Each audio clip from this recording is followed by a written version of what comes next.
Hello guys, and welcome back to another episode of Plug and Player.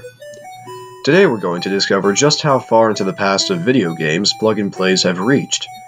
And to represent a bulkier era of technology, they designed the plug and play in accordance with that fashion.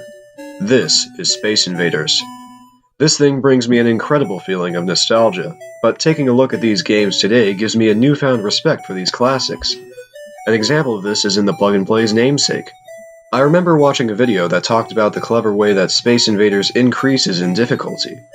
Because the processing power of the CPU was not incredibly powerful, the game would struggle to perform quickly with multiple things on the screen at one time.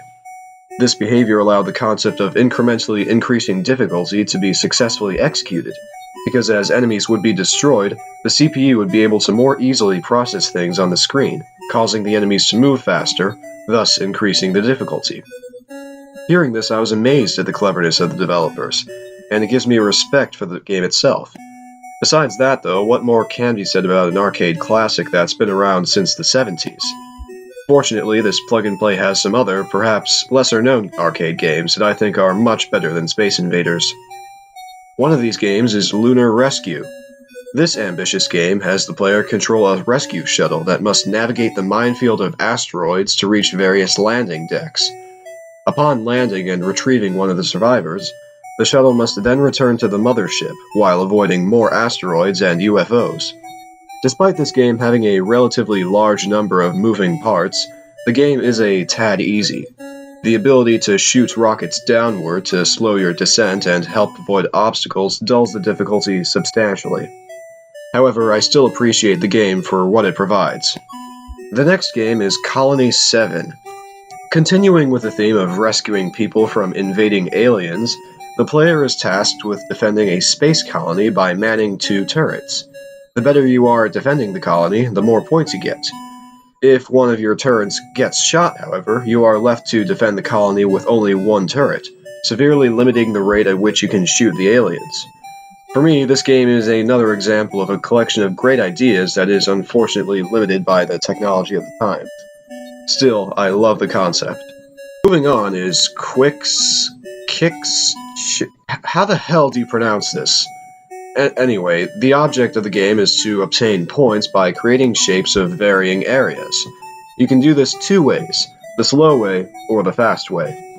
The slow method nets you twice the number of points of the fast way, but the fast way grants you a greater chance at escaping the things that can follow the perimeter of the shapes that you create, and the moving on. The game is actually conceptually intriguing, but leaves little in terms of actual gameplay. Next is the last game of this plug-and-play, Phoenix. This is perhaps my favorite on this plug-and-play. Phoenix is a fast-paced space shooter that leads the player through stages that are infested with deadly birds. You are also able to temporarily use a shield that protects you from all incoming projectiles and birds. Interestingly, the game rewards you with bonus points for destroying them while they execute certain flight patterns. The best and most difficult part of the game is the boss, which is an intimidating fortress. To defeat it, you must shoot through a thick layer of protection, and then a purple moving shield that can be partially breached just enough to allow a shot to reach the face of the beast. Defeating it results in a nice, new-school rendition of Beethoven's Für Elise.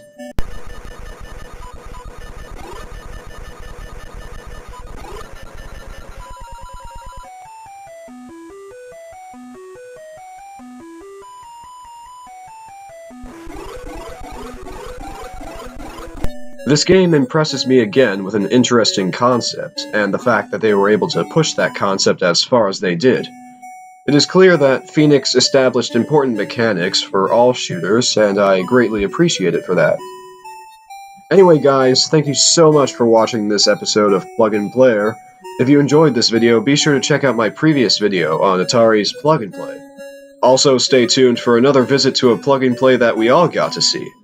Until then guys, have a great day, and I'll see you next time.